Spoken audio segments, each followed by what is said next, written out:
Hello. Welcome back to Seen by Few with Nick and Lance. Hi.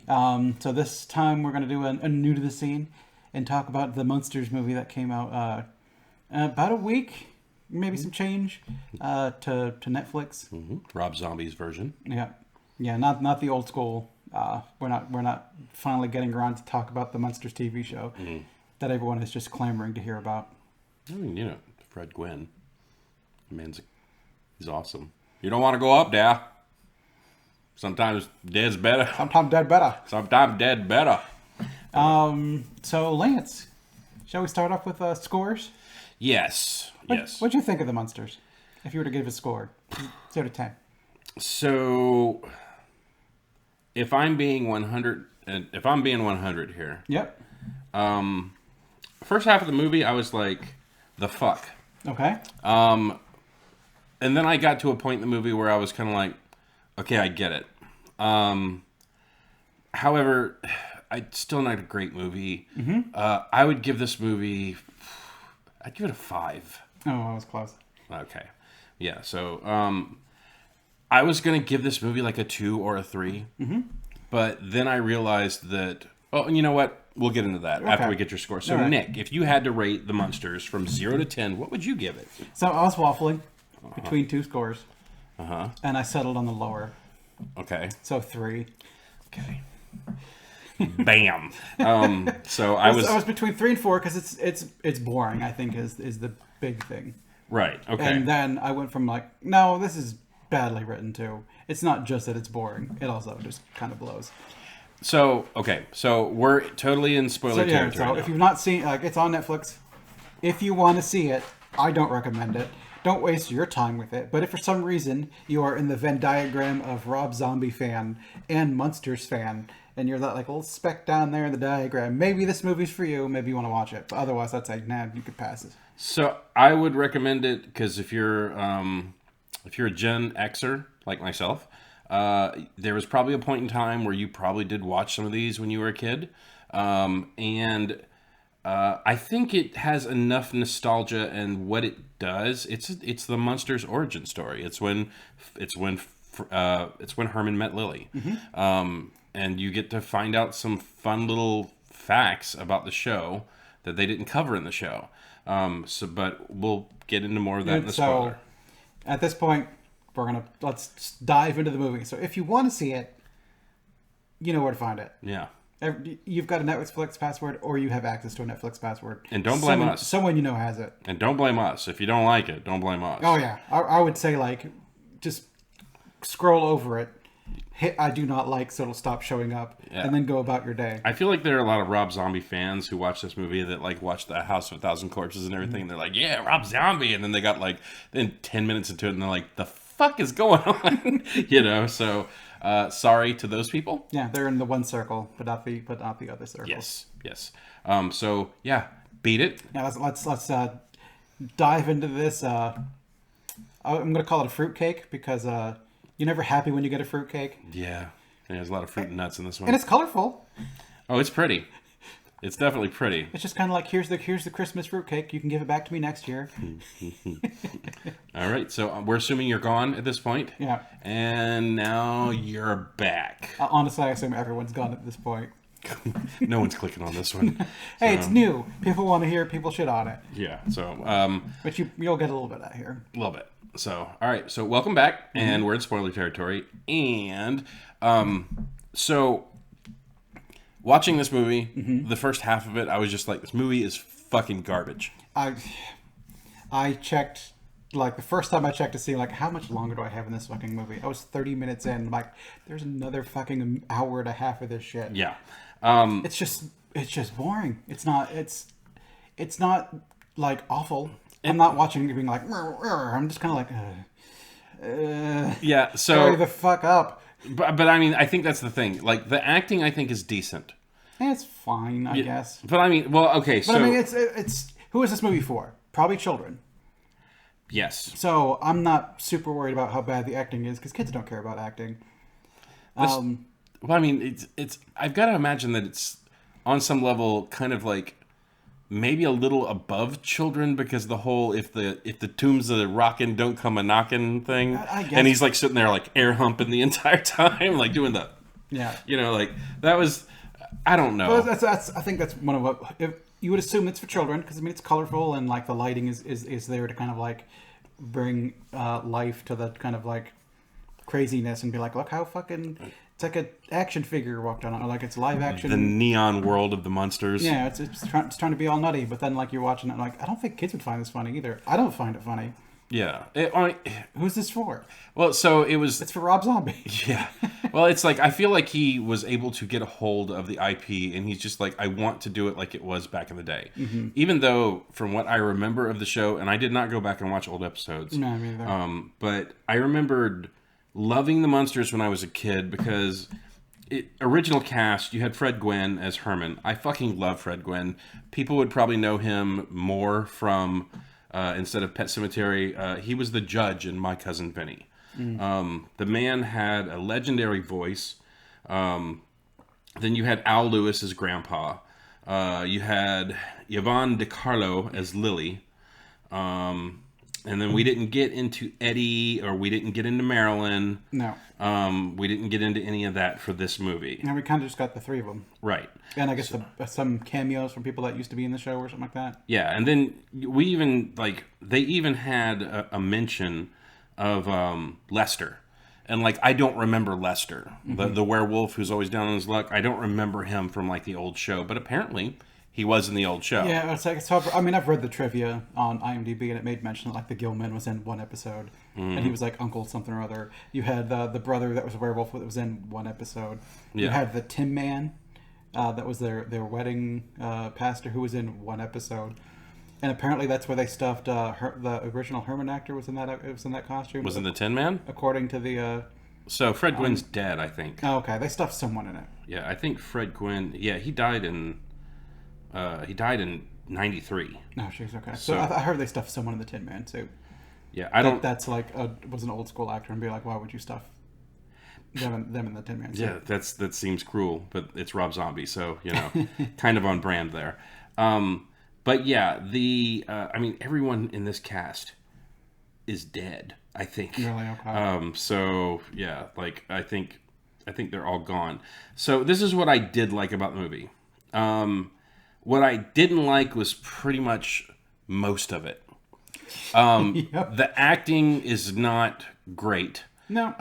The jokes that Herman tells, even though they establish that he's like his brain is basically the brain of a terrible fucking comedian. It's like, even with that bit of knowledge, like that bit of information, he's still not charming. He's still not funny. No. Every joke falls flat. Well, it's that shit that kids would think is funny, and I don't think that's true. You're right. Well, I think kids are a little bit more complicated these days. I think if like kids from like the 60s would have watched it, it'd been like, okay, maybe this is funny. But like the movie is just, it's weird. And I think what I love about the movie, the reason I gave it a slightly higher rating is that... you gave it a meh as opposed to a meh. So I gave it a 5. Yeah. So the reason I gave it a 5 is I believe, even though the writing's pretty bad, the acting's pretty bad, I believe that this movie was a love letter to the Munsters. I believe that this was a passion project for Rob Zombie, because this is not anything that he's known for. And watching it with his past body of work, you're like, what the fuck is happening? Like, I'm glad... It had some of his like stuff, like the zoom camera. His styling, and then the things spinning in the background is like the hearts and shit like that. Yeah. I think that's why I liked... When I got about halfway through the movie and I realized that it was a prequel, it's when Herman meets Lily. It's a love letter to the Munsters. The show was good. Like, the show was pretty good. I liked that they brought back some of the jokes and the tropes. I liked finding out about the dragon under the stairs. That was always just a joke in the show. I liked that they found it in the sewer. I liked that you got to see it. Like, you could see his little tail wagging, like when he's in the, like, I thought that was neat seeing him as a little tiny dragon, that they were like, that was their pet. I liked that it was the thing that was skulking around in the sewer in France, I believe it was. Yeah. And then And then it hit me when the Count loses his castle and then they buy the place on Mockingbird Lane. Mm-hmm. Like, it's like, this is where it starts. Like, when you drop into the Munsters, the show, they're just living there, and you're basically, you step in at some point of their lives, mm-hmm. and the show is just going. This is basically the catalyst of that. Would I recommend you watch this movie? Maybe. No. If you liked the Munsters back in the day and you want a little bit of nostalgia, sure, watch it. I'd go back and watch the old episodes. Well, yes. Yeah. So totally. It's just it is bad, but I had to give it a 5 just for the fact of it's a love letter. Love is in this movie. So, to your point of love letter, if someone said I wrote this love letter to someone, I'd be like, oh, that's pretty nice, and then he mushroom stamped it, and then wrote love Rob Zombie and handed it to me. He's like, what do you think? I'm like, it's your fucking dick stamp. I don't. But it's a love letter. Like, fuck your love letter. It's a dick stamp. Okay, I totally see your point. Yes. But here's what I'll say about that. So Transformers is something that I'm into. It's something mm-hmm. that's very, very, I'm passionate about. Mm-hmm. Michael Bay did the new movies, and I was really excited. Mm-hmm. But there is no fucking love in that movie whatsoever. Yeah, absolutely. I watched the first one, and if I had to rate the first one, we're not doing a review on it. We will never do a review on it unless y'all basically... this channel blows up to thousands and thousands of people and y'all are like, fucking do it. We won't do that one. But when I went and watched the movie the first time, I would have given that movie a 4 or a 5, just for the fact of now I have something from my childhood that's on this big screen. So maybe it'll bring it back into prominence, you know? Maybe this will make people remember Transformers, and I'll get more of the Transformers I like. Yeah. Okay. Yeah, like it'll bring them back to the forefront, and then maybe like some projects will come out that that I'm excited about. And it did it. Mm-hmm. You got like it seemed like there were some decent Transformers games that came out of it. Games. Then IDW did some comic books that were fucking great. Although it got way weird. And then it brought some cartoons, some of them good, some of them bad. Then the toys came back around. Mm-hmm. Like there was just a resurgence of Transformers stuff, and it was great. I loved it. Not that they ever truly went anywhere, but like there's no passion in that movie whatsoever. It is a blatant fucking money grab mm-hmm. because like people were clamoring online before the movie came out. They wanted him to be a cab over, they wanted Prime to be a red cab over mm-hmm. Mack truck, and he went with that blue Freightliner with the flames on the side because he thought it looked badass. Yeah. Fine. Peter Cullen was not supposed to be the voice of Optimus Prime. They did like an online fucking... Yeah, like... put him in the fucking movie. Yeah, to put him in the movie, and it was the right move because that was the part I loved best. It doesn't matter if I'm ever in a crowded room and Peter Cullen just randomly, and I hear him says, I'll have the avocado toast. Could you get that slightly melty? Because I like that melty. Dude, I'll fucking cream my jeans. That man has got an amazing fucking mm-hmm. voice, and I'll know him from like 1,000 yards. But I mean, I've got to give it a slightly higher score because you can tell when there's a certain amount of love there. Yes. But the project, he stayed true to it. He didn't zombie it up. Okay. Counterpoint. Okay. Star Wars Force Awakens. Oh shit! Here we go. Was made with love. Uh-huh. With a studio who wanted the fucking money, and that movie is garbage. So you can feel the love and like, look at all the stuff. Look at all the Star Wars stuff. Look, I'm making it practical. Look at all the stuff I'm doing, and it's still awful. And and some people loved it. I fucking hated The Force Awakens. Okay. Because it's not enough to put the love in it. Oh no. I see exactly where you're coming from. But like that movie relied too much on member berries. Oh yeah, member berries. And that's the thing that I didn't like about it. It's like, 3D chess. You remember 3D chess? Yeah. Look, here it is. Yeah. Oh, here's the fucking little training droid. You remember that? Oh, here's Han Solo, and even him stepping into the camera. Chewie, we're home. Yeah. It felt so forced. Like if there was ever a time where you could see a person acting where they were totally disinterested in being there, because I think they even did... Come on, Harrison, think of the check. Yeah, and then that's what it was. I think Conan O'Brien said, what brought you back to it? And Harrison Ford literally went... Yeah. He finally got his fucking wish. in that movie. And so, they still brought him back in the sixth one. Yeah, it's just there. It's made by people with love. You can tell everyone in there is excited to be doing it, and even like some of the acting and stuff in it is good. It's just it just feels bad, and love isn't enough if you're serving up memory berries. Yeah, I get it. My problems with the first movie were way different, and I know this isn't an episode. It's the trouble with reboots, I suppose. Right. Well, this wasn't. Well, I mean, technically, this isn't even a reboot. It's just a continuation of the story. Well, it's a reboot / prequel. Because if they wanted to go on to the story now, it would move into where the show was. Prequel or sequel? It's prequel because it's before the Munsters.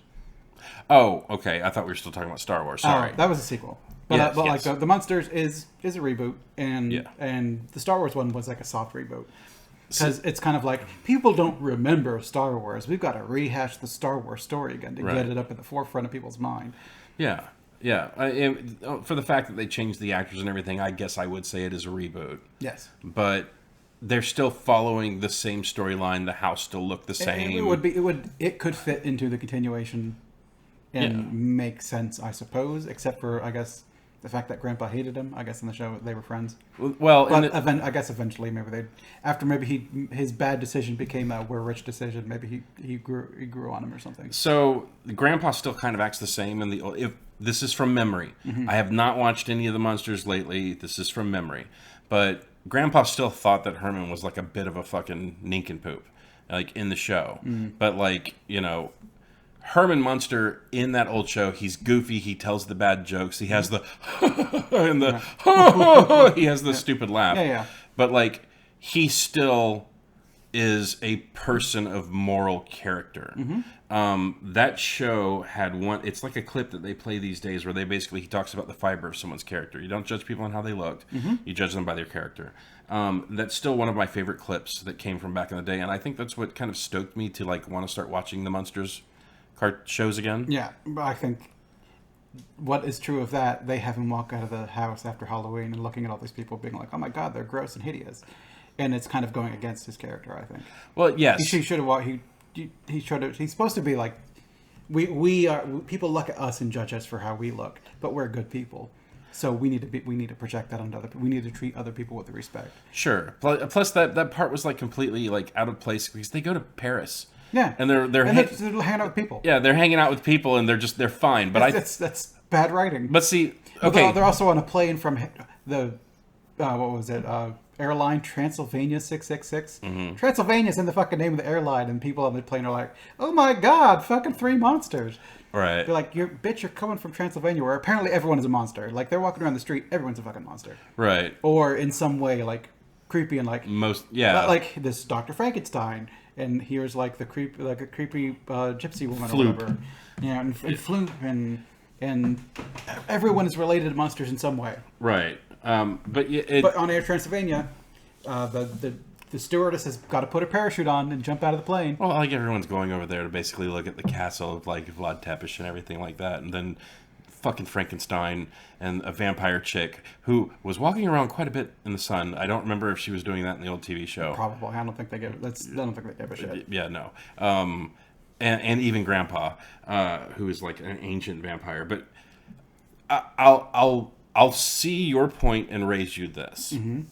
So I think the difference in that part, because when they did have that part where he walked outside and saw like all the people like, oh, lemonade, and he's just like, oh, and then he was in France and it seemed like it was perfectly fine, and everybody else was a fucking weirdo for like thinking that he was weird. They were sold the house. They got there on Halloween where everyone looked fucking spooky, and he's like, oh, cool. We're in a neighborhood where everyone's fucking, they look like us. And then he goes out the next day and it's literally the picture version of fucking suburbia. Of like little girls selling lemonade and people riding bicycles and neighbors waving hi. Like I thought that part was funny only for the fact of it was sold as being a ghoulish place, and then like you go outside and it's fucking this. Yeah. So yeah. There's just a lot of, and him being like, oh my god, being surprised, but then he runs inside and like, don't go outside, it's hideous, and continuing to sell it. I'm not on board with the message of what they should be about, because he's supposed to be like that kind. But even Lily and Grandpa, They go outside and they're kind of like, "Ooh." Yeah, well, like she does the whole, and then they just kind of do the, you know. But you also have when they show up to the real estate. And she's like, "Don't be shocked by my appearance." And they show up and they're dressed up in costume. And she's like, so shocked she faints. Then she stands back up and is like, "Oh, they're in costume."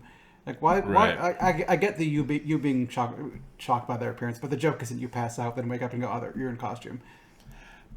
Yeah, That's two competing jokes. It's one or the other. Sure. It's not both of the jokes. Well, I mean, I guess she came to terms with it or whatever, and it's like, oh, okay, well, you're so frightening that I passed out, but man, that's a great costume because they even win the costume contest. Even if she walked in and was like shocked, like, "Oh shit, oh that's amazing, you guys have great costumes." Think about costumes. Yeah, That's one like shock, but shock to the point of passing out. It's kind of like, I don't know comedy. Falling down's funny. Yay. yeah, Kids will find this funny, right? yeah. Well, Well, lady go boom. but I mean, for everything that's wrong with the movie, and there is a lot wrong with the movie. Man, how long is the movie? It's like an hour. I was gonna say that's about what's wrong with this movie. Oh yeah, no. It's not terrible. There's I mean, it looks nice, I suppose. I mean, I don't mind like the colorful aspect of it, kind of. And some of it does look cheap. I mean, it's fine. I mean, again, I'm looking at it as in the view of it's for kids. It was also made during a pandemic.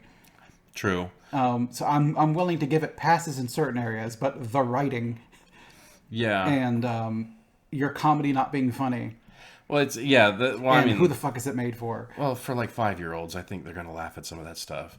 An old broken down count. How do you keep them in suspense? How? I'll tell you later. And it was just like that joke is fucking terrible. But I can imagine like a kid being like, "That's funny." There's some kid's gonna go to school and be like, "How do you keep a cranky old crusty teacher in suspense? I'll tell you later," and the bitch is gonna be like, "Go to the office." Yeah, good attention. So You got detention. but yeah, I had to give it a slightly higher score just for the fact of he didn't zombie it up. Because honestly, whenever I saw the initial trailer for the Munsters, I thought it was going to be like the Munsters, but it was going to be like gory. And like you were going to have Fred like ripping arms off and Lily and the Count like biting people's necks and visceral blood spray and all that. I was not expecting that. See, I thought he was going to zombie it up. Because when you hear that he was attached to this, that's what I was expecting. Because that's what he gives. But like this one, the fact that he played it straight, he stuck to, I guess, the canon of what would be the Munsters. Sure. I mean, he definitely seems like he was a fan. Yeah. Because he's pulling like obscure characters out. Like if I was to do like a Gargoyles episode or something like that, or they got Amber to come do a Buffy episode, we'd be pulling out some obscure shit, I'm sure. Yeah. Well, I mean, you'd be pulling out those little bits of minutia, too, because you know every little crevice and crease of that show. So. But, I mean, he was I think he was flexing on some of his Munsters knowledge there because, like, no one, had heard of Lester. Like, Uncle Lester in the show. I think he had more time in that movie I'm sure. than the old actor ever had on the original show. I'm sure. But let's talk a little bit about the cast. So, you have Sherry Moon Zombie as Lily. Now, there's a lot of dual acting roles in this movie. So, like, most of these people were 2, 3, or 4 different people. It's again, I would chalk that up to a budget and being made during a pandemic. Right. You have Jeff Daniel Phillips as Herman. I've seen Richard Brake in some other projects. They're a little bit more obscura. So he was in Hannibal. And who's he? In Hannibal. No, who was... So Richard Brake was basically the Dr. Frankenstein guy. Yeah, or Dr. Wolfgang. Yeah, he's not Frankenstein, but Frankenstein. Yes. So essentially, then you had Daniel Roebuck as the Count, I guess Grandpa. Grandpa, yeah, not Grandpa yet because the kid doesn't exist. Right. You have George Garcia, which this one's really kind of got me. So the guy who played Hurley. I don't know. It's Lost? Harley or Hurley. I don't remember. I think it's Hurley. Okay. I've not seen Lost. So, but like the first couple episodes. Hugo Hurley. I've never watched Lost, so I don't know. So, yeah, it's Hurley. So Hurley. Okay. So I thought it was neat seeing him. Yeah, took me a second. He kind of looks like a Hurley. let's say I didn't put it together, and then like when I went to go look at the cast, I was like, "That's fucking Hurley." I also remember him from How I Met Your Mother. He was the Blitz. He was the Blitz. Yeah. Okay. He's like, oh man. Okay, I didn't remember that. Oh, yeah. Okay. Because he was only in like one guest spot of the Blitz, and they never talk him out of it again. But he's the guy that would always, right before he leaves, something amazing happens. Like, I'm gonna call it a night, and he leaves, and then like someone comes running in, and it's like, oh my god, this isn't my room, and her tower falls off, and they're like, oh man, this is awesome. I totally didn't remember that. Oh yeah, that's also the episode with the gentleman.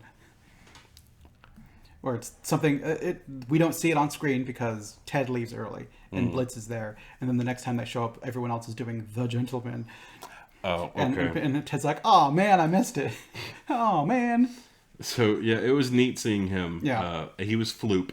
Yeah. Essentially Igor, but not Igor because there's another Igor. Yeah. So you can't call him Igor. So speaking of Igor was played by Sylvester McCoy. Now, you will know Sylvester's, most of you who are nerds, gigantic nerds, that watch a show that I still cannot make myself watch for some reason. Sylvester McCoy was one of the doctors in Doctor Who. I think he was one of the earlier ones. Okay. I would assume so.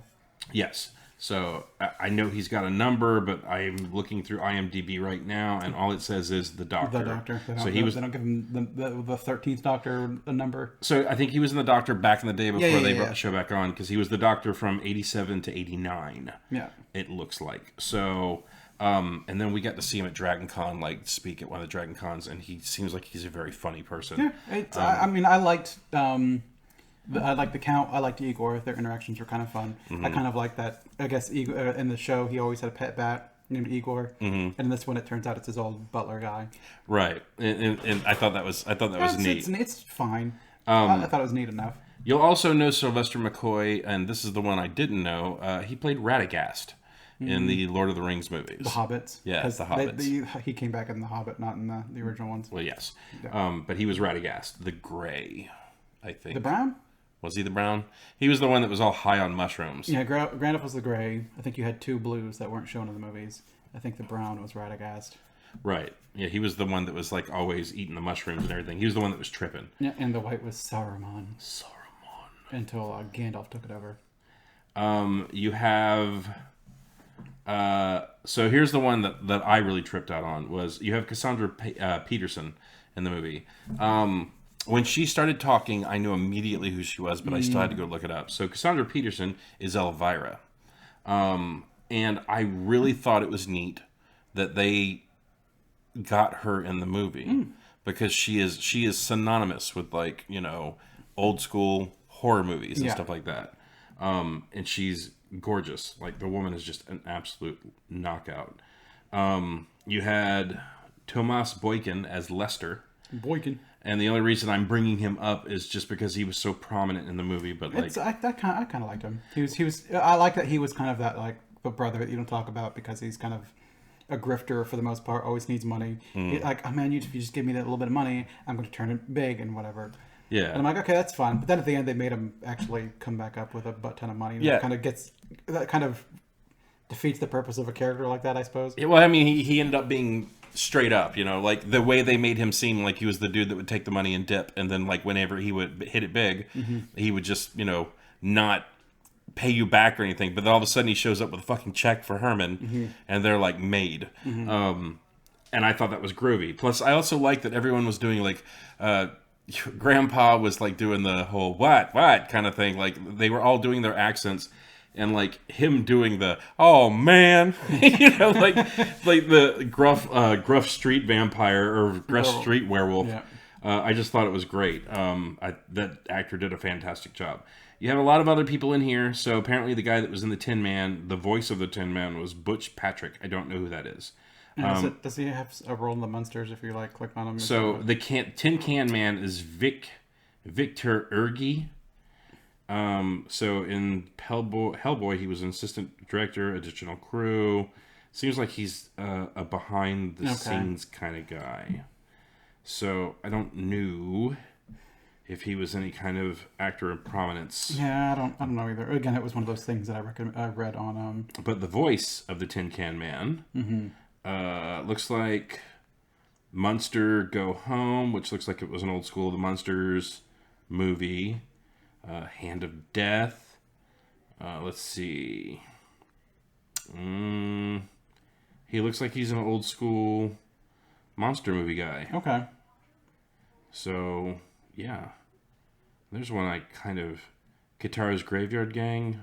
That looks a little familiar. Frankenstein versus the Creature. All classics of cinema, it sounds. Yeah. Stuff that I've never heard of. Here Come the Munsters, That doesn't mean 1985, which was, I guess, another restart to the Munsters, because I'm guessing this has been done a couple of times. So, I think they've done a couple other like movies and stuff like that. A couple of them have been rebooted-ish, but they've all taken place in the same universe, I guess, but just with different actors on occasion. Right. Different periods of their lives, I guess.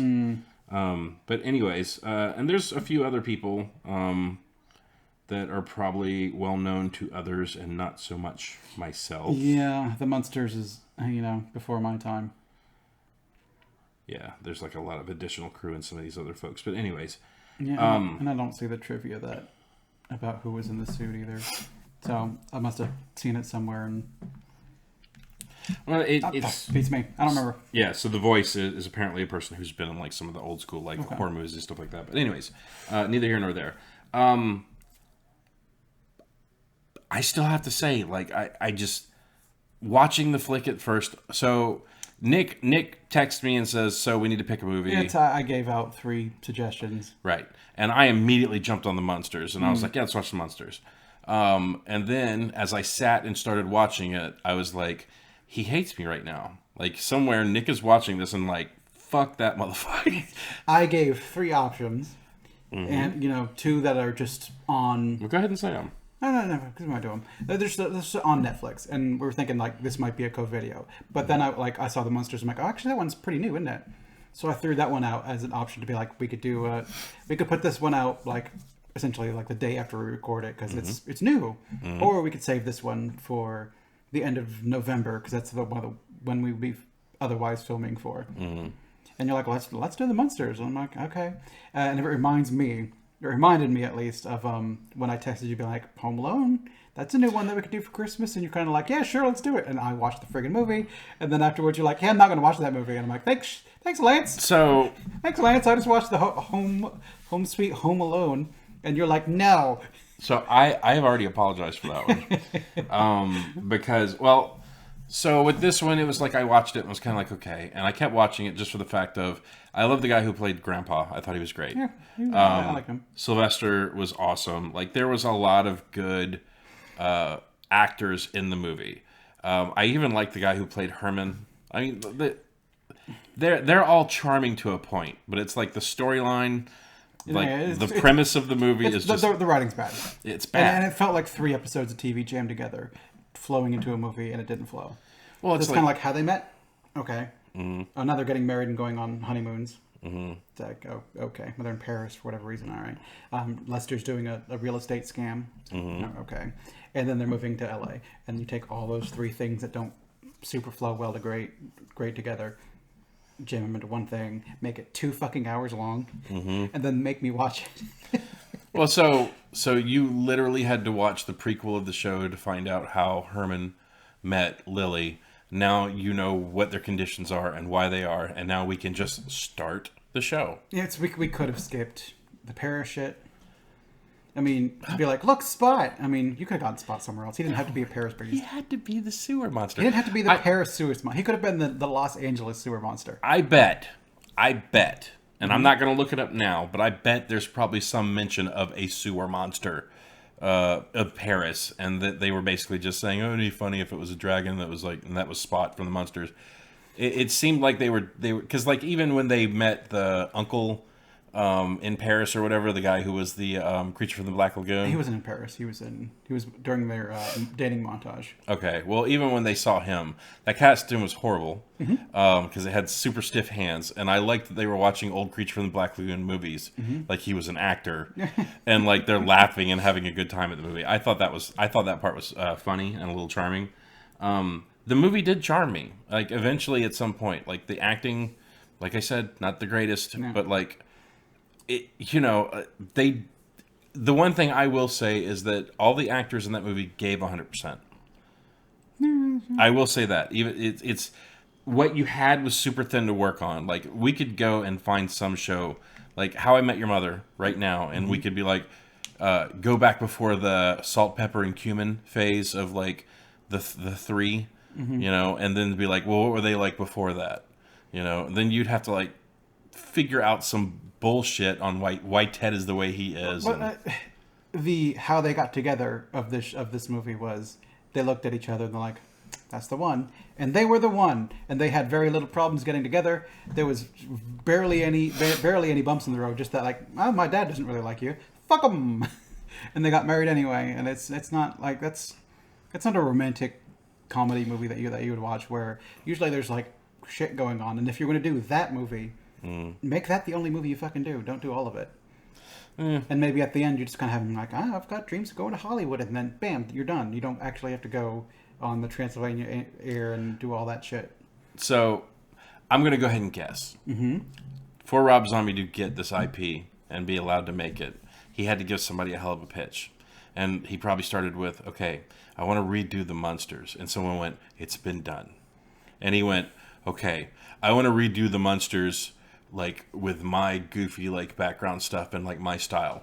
I don't think that's going to save it. All other reboots have died. Okay, how about we do a prequel to the Munsters where it starts, where they meet each other, where they come from. We even see Herman get made and named.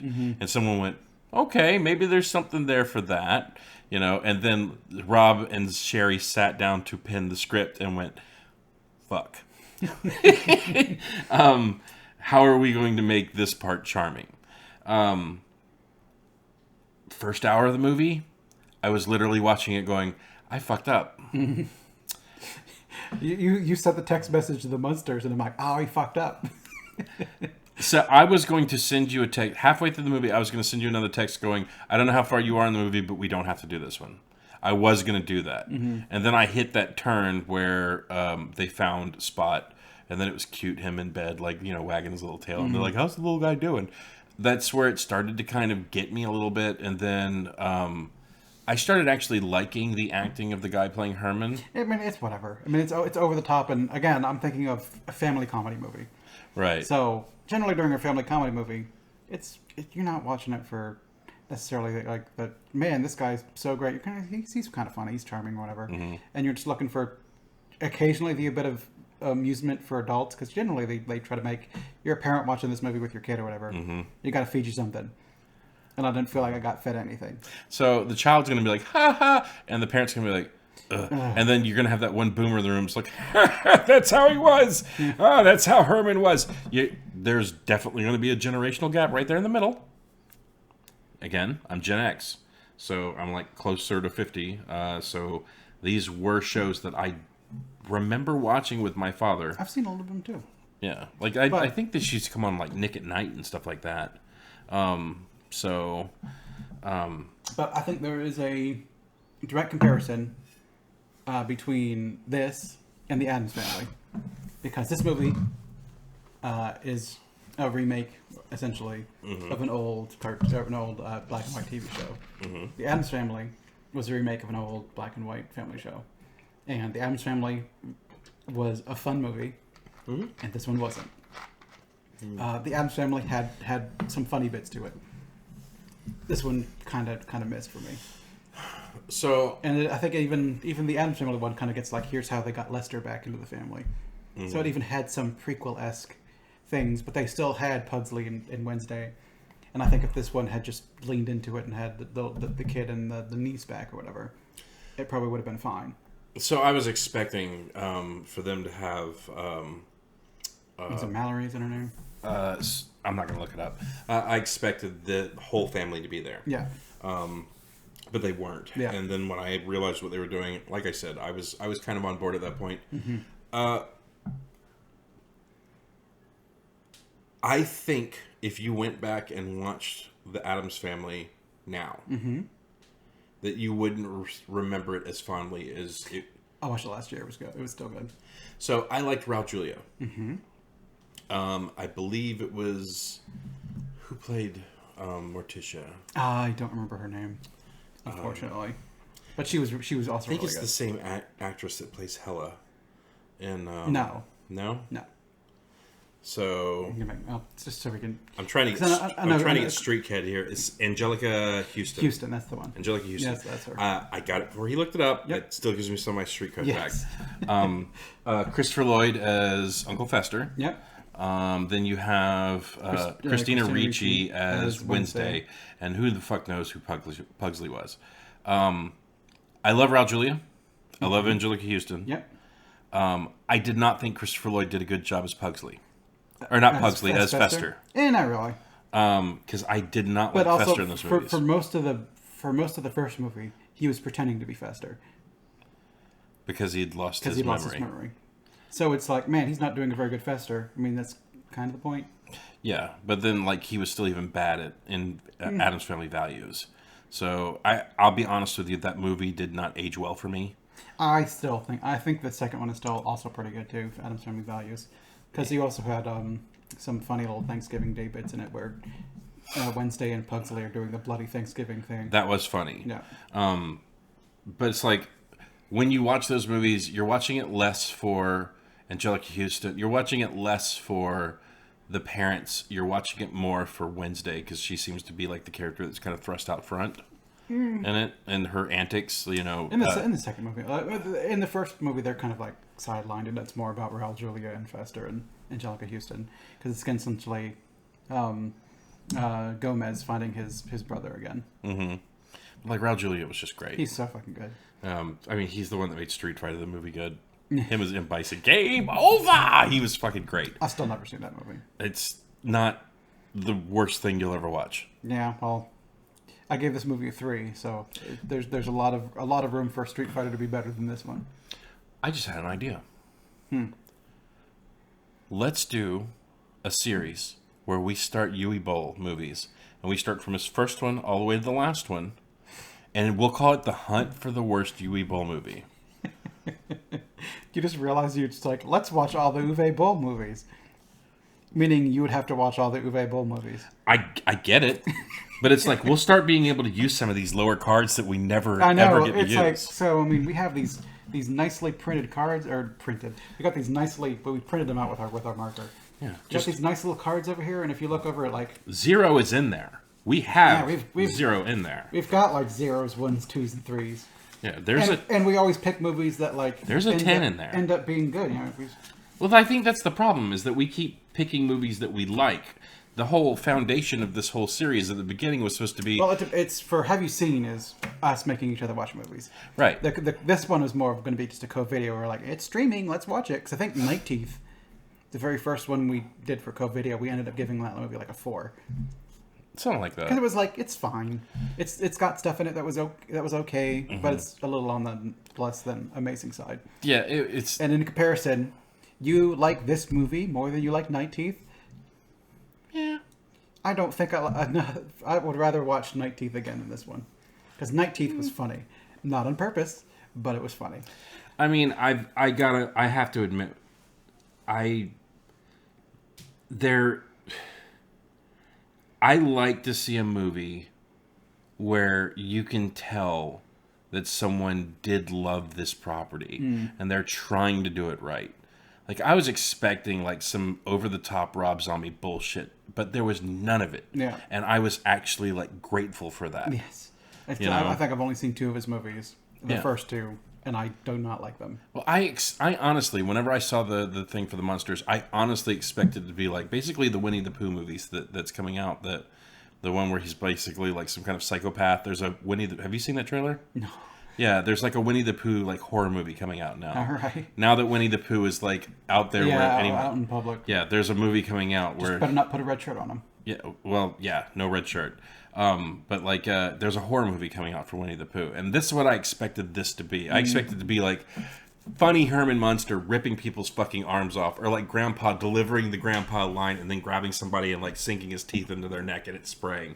So like, I expected them to play it straight, but with like horror bits, and there was none of that. And honestly, halfway through the movie, when I got to that halfway point, I was like, it's not coming. That's not going to happen. It's not coming. So it sounds like your expectations for like were 3, and it wasn't a 3 to you. So you're like, man, this is much better.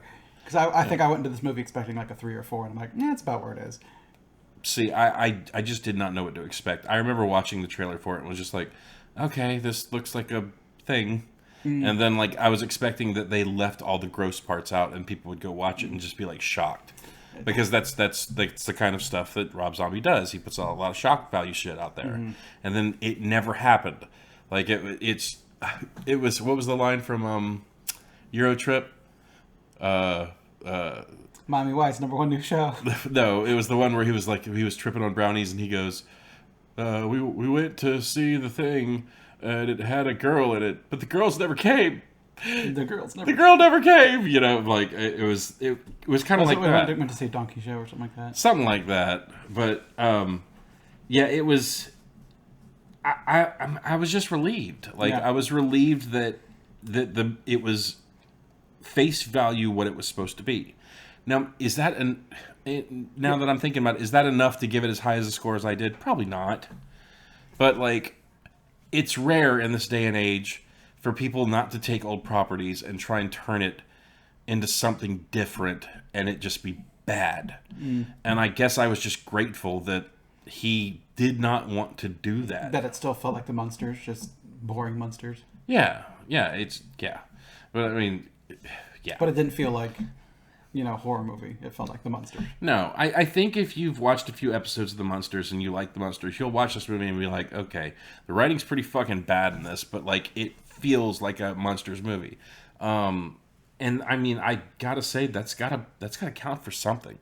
Like for a property as old as the Munsters are from the 60s to now, like almost an 80-year spread, and it still feels like I could watch this movie and then go and watch the Munsters TV show, and it still feel like it kind of seems together. Like, that's got to count for something, at least in my mind. There's a lot of people that'll probably disagree with me. I mean, there's stuff in it that's okay. It's just overall, I think the biggest sin a movie can be is boring. Because at least with a bad movie, you're kind of like ripping on it with your friends, but there's not really anything here to rip on. That's true, and a lot of the stuff, a lot of the jokes a lot of the jokes are basic bitch. Yeah, like when Grandpa was gonna smash him over the head with the fucking champagne bottle, he just kind of snatches it and like shuts the door on him. Yeah, that's just fine. Yeah, like it's not I'm not laughing at it. I'm like, okay, that's the closest thing to a joke. The weirdest thing in the movie was the French Woody the Woodpecker cartoon. That was like that was like kind of weird. He didn't even laugh like Woody the Woodpecker. Yeah, well, he was speaking like this, it was weird. And I think his laugh was ha ha ha ha ha or something. I don't know. Anyways, but Nick, is there anything more to say about this movie? I was about to say, can we be done talking about the Munsters? Sure. I don't have much to say. I mean, it's whatever. It's boring. So I guess you wouldn't be recommending this. No, do not watch this movie. Okay. Unless you are, again, Venn diagram, Rob Zombie fan, Munsters fan, and you're that little sliver in the middle. Maybe this movie's for you because it's not for kids. It's not for anyone else. Outside of that diagram is written nobody, and that's where that's where everyone else. You're that third bubble. I'm the nobody outside the bubbles. Okay. I would say, yeah. I mean, watch it if you've got a free Saturday. You've got like some like 4, 5, 6-year-old kids in the house that would like appreciate seeing scary monsters actually be like somewhat trying to be funny. And stuff happens on the screen. Maybe kids will sit down and watch it. Yeah. Or will they scroll TikTok? Most likely scroll TikTok. This is not going to pull someone away from something else.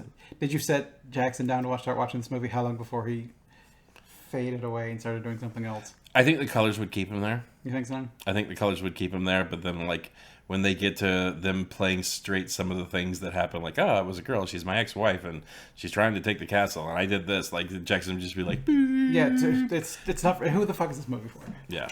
Well, like Sylvester, he was funny in it. I just bottoms up. Oh, that's what the Count said. I thought that joke was funny. It had moments. Okay. But anyways, let's be done. Yeah. Okay. So we're tying a bow on this one. The Munsters. Yeah. 2 thumbs down. All right. We'll see you on the next one. Bye, everybody. See ya.